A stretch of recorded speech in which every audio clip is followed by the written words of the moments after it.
So I've noticed something when it comes to Trump supporters. There seems to be like, I think this is how the interviews go. Are you willing to be loud? Yes. Are you willing to be wrong? Yes.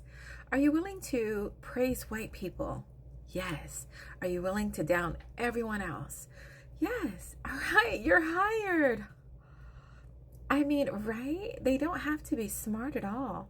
Actually, he doesn't like them smart because if they have their own mind or think too long, then they'll realize that the things that they're asked to put out there don't make much sense, right? So, with Jillian Michaels and every other person that's coming out supporting Trump with all the rhetoric that they spew out of their mouth, it's just everyone doesn't deserve a mic or airtime. And it's like, why are we giving all these people airtime? And Jillian, I mean, why did we expect something intelligent to come out of her mouth? I mean, no offense.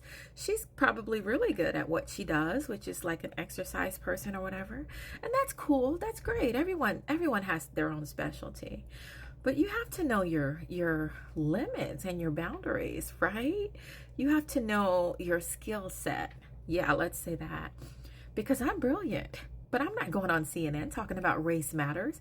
Why? Because I don't feel like I'm well versed enough, especially when it comes to all the statistics and stuff. Yes, I know a lot, but I wouldn't feel comfortable enough to go on there and just spew stuff out of my mouth that way.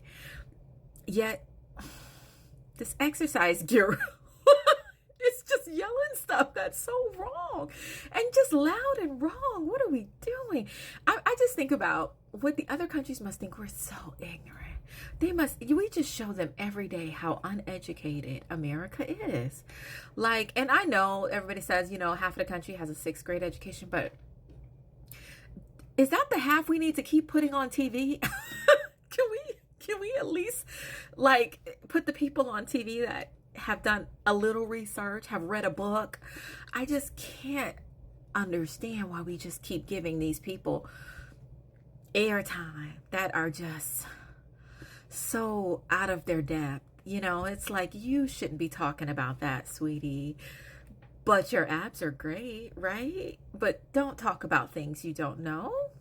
No, sweetie, no. No.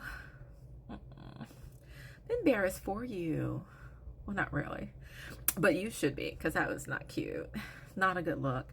But I don't think he cares, to be honest. He doesn't have, well, that's true. He doesn't really have a choice of intelligent people because, like, the intelligent people, the people who have learned actual history and are educated enough to read, don't support him. And so his pickings are slim, right? So he's picking, bottom of the barrel. He's got to get who he can get. Whatever their specialty is. I don't care what your specialty is. I need you to put on a suit, put some makeup on, and go on CNN. You're all I got. Oh, God, it's so embarrassing for him. Oh, my goodness, you guys. And I know you guys probably just need $1. You just need, to make a check. But all money's not good money. And you're actually ruining your reputation, and that's worse because when the orange guy's gone, what are you gonna do? Your reputation is gonna be, that's your reputation follows you. So you really need to think about that kind of stuff. But I don't think they truly care, because racism is embedded and hate is embedded. So I appreciate people showing their true colors. So, because you won't ever need to worry about me attending one of your classes when I know you feel that way about Black people. So I appreciate you. Show your true colors. Everyone come out, show your true colors, because it's good to see what people really think. And so when all this is over, we can still know who those people were. Because everybody feels emboldened now with the president. But that time is short. That time will be over. And you will be left with what you've done. You. In your real life. The things you've done. Everybody thinks they're immune. I don't know why you think you're immune. You're not. You have to live in this world too. That orange guy's not going to protect you in your day-to-day life. What'd you think? Oh my goodness. I saw a story, and it was some white kids and they murdered another white kid, and they're trying to get the death penalty for them. And I was just like, oh, they're trying to get the death penalty for white kids now? I was like, okay, the tides have turned. Because you know, I see that all the time with brown and black kids, but now even white kids are getting a death penalty charged, or being charged as adults, is what I'm meaning to say. Because they usually don't push for that for white children. But even white children are being charged as adults now.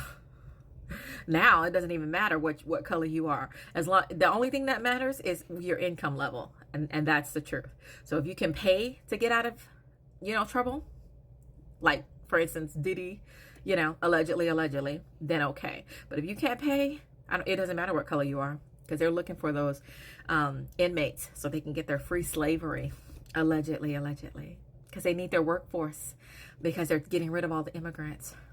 So they're going to let your children, your teenagers, do something, charge them as adults, lock them away, and be their slaver, and put them out in the fields to do prison labor. Allegedly. That's probably not true. I'm probably just making up stuff, you guys. I'm always working on my next script. Anyways, that's all I got. Thanks for having coffee with me.